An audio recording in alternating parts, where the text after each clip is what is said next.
Hello everyone and welcome back to another video on the channel, and today we're going to be talking about the Acolyte episode 6, which is just dropped on Disney+. And if you've been watching my channel for some time now, you know that I've been enjoying this show a good amount, and you know, it's crazy to like a Star Wars show in this day and time, and so I've had my ups and downs with this show, particularly with, you know, some of the shorter episodes and the lack of character development when it comes to our main core characters. And so after the slaughter that was the last episode, which, spoilers I guess for the Acolytes, I was really excited for here because we've severely narrowed down our cast to our main group of characters that I have had some issues with developing their characters for, and I was very excited for this episode to finally get into reasons for me to care about these characters, you know, storylines and the arcs that they're having in this show. And so we're going to be getting into what this episode entails for these characters with full spoilers ahead. So if you haven't watched this episode just yet, go watch it, then come back here and let's talk about this episode. But also let's get into some final theories before the penultimate and the final episode of this season, because I think just the way this show has been structured, we clearly are going to get the flashback episode next week directed by Kogonada, who directed episode 3. So we're going to learn a lot more information next week, and of course the finale is right after that. So we're only wrapping up from here. This episode was kind of the calm after the storm, which was the last episode, and so it takes place exactly where we left off. Mae and Osha have officially swapped places. Osha is now with Smilo Ren, or Qimir, who is revealed to be the Sith character in the last episode, and Mae is trying to sneak aboard Soul's ship to, you know, reach to somebody. I don't really know exactly what her motivations are because we still haven't learned her backstory, but my patience will have to, you know, be tested for one more week because we will get that next week. But like I said, Mae and Osha's characters have been a little bit frustrating for me as a fan of this show because, you know, I have enjoyed the ride of this show. I've enjoyed the mystery, and especially with the last episode, I really enjoyed the villain element of this show and the Sith element, and especially Qimir and, you know, the performance by Manny Jacinto. And I think he's honestly my favorite part of this show so far because his performance is so engaging. I love that you're taking this, you know, this villain character and you're really breaking him down. You're really getting to know what makes him tick. You're getting to know why he believes this philosophy that he believes in. And, you know, he mentions things like cortosis and the rule of two and stuff like that in this episode that is really exciting to hear as, you know, a Star Wars nerd, but to also break down this character in a way where he doesn't see himself as a villain. You truly believe that he thinks that in order for him to truly just simply exist, he needs to be, you know, he needs to be brutal. He needs to be ruthless when it comes to any confrontations with the Jedi, because the Jedi won't allow him to exist because he does not follow their strict rules and their strict belief systems. And if you're a part of a country that has one main religious, you know, aspect to it, and if you're an outsider within that, you do feel kind of prosecuted by everybody else that is around you. And so I can see some real world dynamics that they're playing with in this season as well with this character, and I just find him endlessly interesting. And that's also why I loved episode 3 so much, because you did get into the idea of, you know, this other coven of witches that are not following the same doctrine that the Jedi follow. They use the Force, but they use it in a different way. They have a different name for it, and they have different philosophies around it. And when you're exploring those different ideas, stuff outside of the Jedi Order, like you explored in Clone Wars with the witches of Dathomir and stuff like that, I just find all that stuff really interesting, just expanding the Star Wars world, because, you know, a lot of people have been saying for years now that, you know, we're tired of being stuck in the Skywalker saga. We want to break outside of that, and we want to get into some new stuff, and this show is giving us some new stuff, which is also even more frustrating when you see fans just completely, I guess, reject this show for one reason or another. But at least that's why I have been really enjoying this show, and I think that this character of Qimir and the characters of Mae and Osha, especially in episode 3, about how, you know, one character is wanting to, you know, live up to, you know, their mothers and to go on becoming another witch in this coven, whereas the other wanted to become a Jedi. They wanted to go outside of their bounds. These are the type of storylines that I'm really digging in this show. And so to finally get back to Mae and Osha in this episode, which, if we kind of break down the structure of the show, in the first 2 episodes, yes, we got some Mae and Osha. It was interesting. It wasn't the most engaging thing. We didn't get to learn so much about them because it is a mystery show and they're holding their backstories, you know, kind of at an arm's length. And we got the backstory for Osha's character in episode 3, and so we got to know her. But then in episode 4, that was basically half an episode. We really didn't get to learn anything in that episode. But then episode 5 was just that massive action sequence. So again, we haven't really gotten to learn anything about Mae and Osha, and Mae in particular, we haven't gotten to know anything about her since really episode 2. And so this show, when it comes to these characters, that's why I said that these characters frustrate me, because they're supposed to be the leads of the show, and I love Amandla Stenberg's performance in really everything that they're in. But I think that the problem with the show's structure is that they're keeping this mystery at an arm's length, and it's not the mystery of plot elements, it's the mystery of character development, which I think is a little bit of a missed opportunity. I do think once the mysteries are revealed in these next 2 episodes, if you go ahead and rewatch the show from beginning to end, knowing all the context, I think it can improve it, or maybe it can completely fall apart if, you know, those 2 episodes and the conclusion information and those answers to these questions are not as interesting as I hope that they are, which I'll get into my thoughts on what that could be in a second here. But that's really the main frustration that I have with this show, even though I have been enjoying the ride overall. And this episode gave me a lot for at least Osha to explore with, her being in a dynamic with Qimir and feeling these things. You get to some teases as to why she left the Jedi Order in the first place, which I am so curious, because I think Ahsoka's arc of, losing the trust in the Jedi in the Clone Wars was one of my favorite arcs in that show in general, and so I hope we get to see some of that as well before the show comes to an end. But before we get into my theories of what's going to happen in these next 2 episodes, let's talk about the other surrounding stuff in this episode I also thought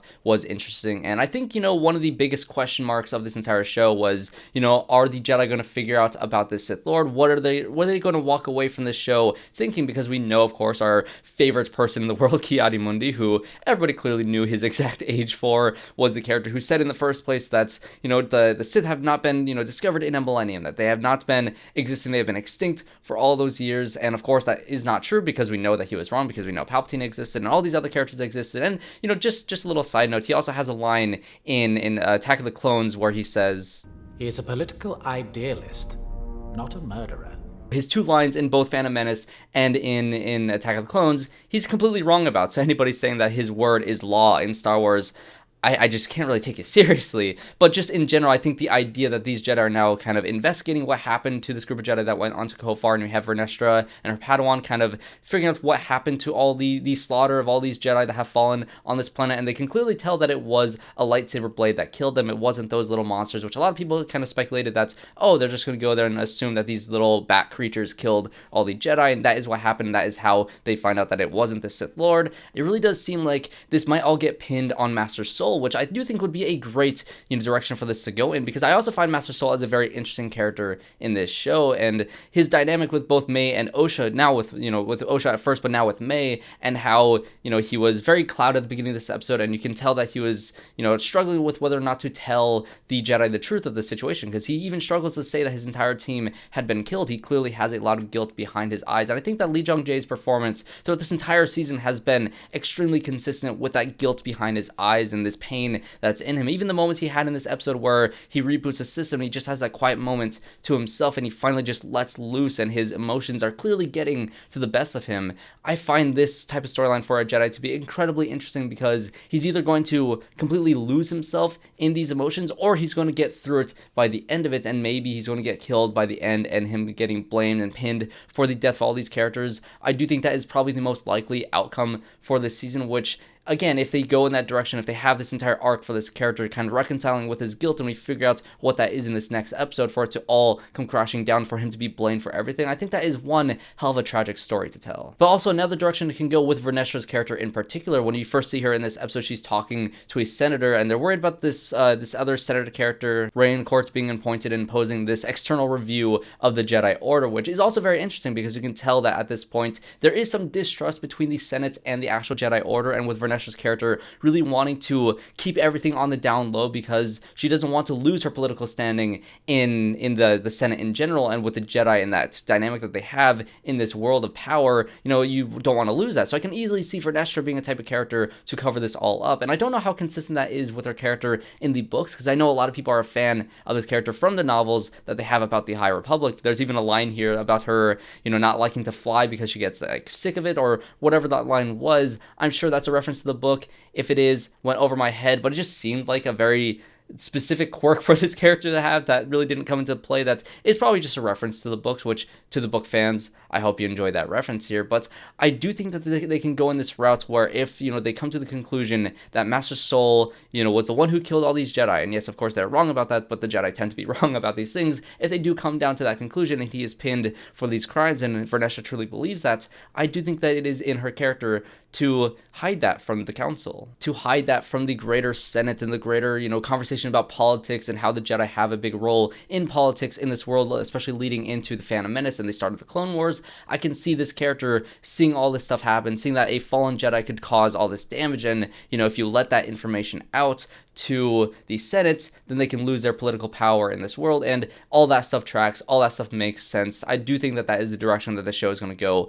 with these set of characters. Also, one more note to say about Vernestra and the light whip that was introduced in this episode in live action for the first time.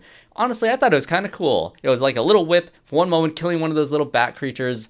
I kind of like that moment. As silly as it is to have a light whip, I think it actually looked kind of cool here. So I'm sure that those are going to be what those Star Wars fans are going to complain about with this episode, because they find something to complain about every episode, which I do also have to mention. I asked at the end of my last episode, what are those fanboys going to complain about with episode 5? And apparently it was the fact that Jackie was too cool, that she was too powerful. They were calling her a Mary Sue, which... come on, like I just can't with that stuff, but I think it's hilarious. They of course can complain about the light whip in this episode. I don't really care. But what else happened in this episode I really loved? Bazil. I love everything about Bazil. His little plan to, entrap Mae in this room and have Pip spray a little thing in her eyes was very funny. I love everything with Bazil. One of my favorite characters in the show as well.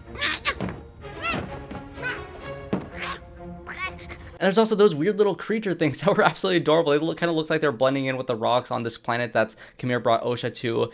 Wherever they are, they said unknown planet. It looks a lot like Ahch-To from The Last Jedi to me. I really hope it does end up being that, because if it is, the Ren connection that people are talking about, that's also really cool. But these little creatures, I'm sure they're going to sell them at Galaxy's Edge and make a lot of money on these toys. Adorable. But really, there wasn't too much in this episode besides building up to what we're going to eventually learn in episode 7, and it all culminating in the finale in episode 8. And so let's just get into my overall theories. Like I said, I already mentioned, I do think that Master Soul is probably going to get pinned for everything, and Vernestra is going to hide it from the Jedi archives because she doesn't want to lose their political standing in this world of Star Wars, in Coruscant, and all this stuff. And so what actually happened all those years ago on this planet, on Brendok, and how does Qimir play into this at all? And, there's a lot of, speculation about Qimir possibly being this character called Ren, who, of course, is like a long line of characters called Ren, and when there's another character that shows up and kills that character and takes over the mantle of Ren, that eventually got down to become the Knights of Ren, that eventually led to Kylo Ren. And, of course, we heard Kylo Ren's theme in the last episode, which I failed to mention in my last episode. I did hear it, but it just completely, blanked my mind because I was so overwhelmed with everything else that happened in that episode. Honestly, I think that's, the thing that they're telegraphing the most in this episode, and Leslye Headland even said that there's a reason why they played Kylo Ren's theme in the last episode. It's not just there for no reason at all, which, cool. If this character ends up being the mantle of Ren, and, he even insinuates that he's been, around for a lot longer than you think he is with his age, and so maybe he's a lot older than he is, because there's a big time jump between when Ren existed in the Star Wars universe to the timeline that we're seeing here. And so if this character is Ren, if this character lives for a lot longer of a lifespan than we think this character can live, then I think that's a really cool direction for this to go, and it does kind of separate itself from the other characters, the other Siths that we know is around at this time. I, of course, speculated that this character is possibly just an apprentice to a greater Sith Lord above him, and honestly, I'm starting to think a little bit less of that as these episodes go on, and I know some people are really hoping on the fact that we're going to get some connection to Darth Plagueis or to whoever Plagueis' master was in the Legends comics and books and all that stuff.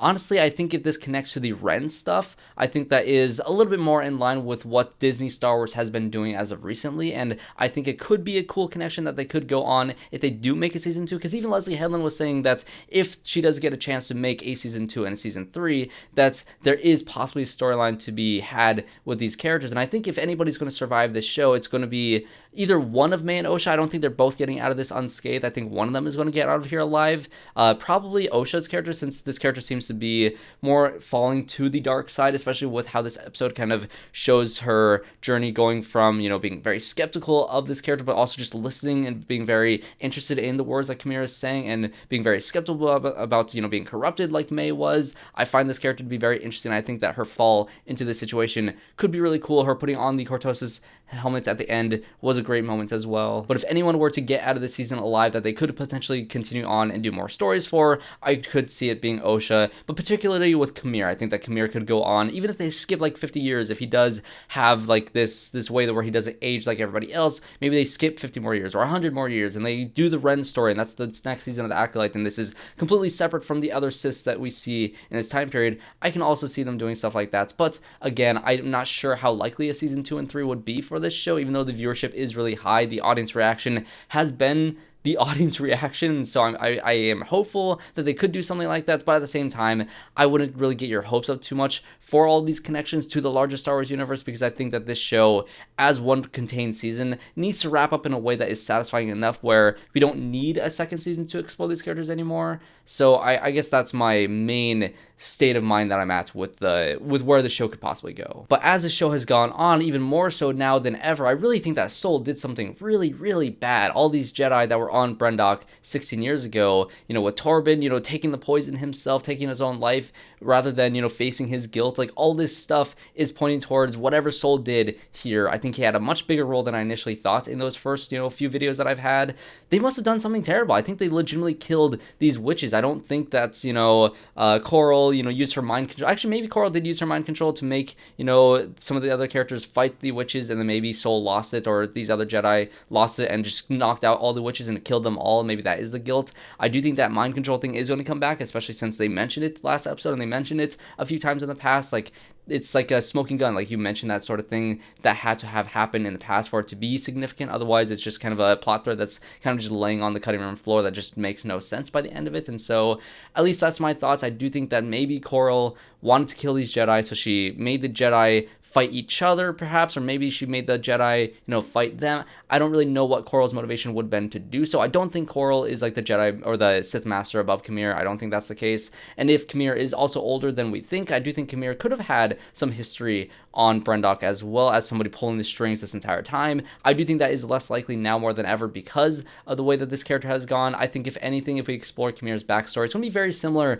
to that of Osha's or Mae's, and how maybe the Jedi recruited him very young because he found out that he used to be a Jedi and he left the Order for whatever reason. That's probably going to be very similar to why Osha left the Order, to make that bond between those characters very strong, to make that team up make more sense than Qimir was with Mae, because Mae just wanted that revenge. And so this dynamic could be a lot more interesting with those two characters. So there's really a lot of directions that they could go. And one of my favorite things about this show, at least going from this week on, was the fact that we have seen absolutely nothing from now on that was in any of the trailers whatsoever. Everything else we see from this point on is completely new footage that we have no idea where they can possibly go with it. I do think they've telegraphed certain ideas and certain directions that they can go, and so I'm pretty sure a lot of those things are probably going to happen. I don't think this show has been super like pull the rug out from under you and you have the biggest surprises ever that nobody ever predicted. I do think this show has kind of laid its pieces out for you to be able to piece it together yourself, and so we'll just have to see where this goes from here. What is Soul going to tell Mae about the past, what happened on Brendok? What is, Osha going to do? Is she going to join the likes of Qimir and become a darker Jedi or a Sith character along with these characters? Who's going to survive and make it out of this show? Are they going to do a season 2 and 3? These are all questions that I have that I hope you guys possibly have some theories about as well in the comments down below. Definitely let me know your thoughts on the Acolyte episode 6 and what you think is going to happen here in the future. And of course, if you did enjoy this review, make sure you guys leave a like and subscribe to the channel to see more reviews just like this one. I just had my review for A Quiet Place Day 1 and Kinds of Kindness, and I'm going to have my review out for Maxine in a couple days here. I cannot wait to watch that movie and talk about it. Very exciting to get into all that as well. So thanks everybody for watching this video, and I hope to see you all in my next one.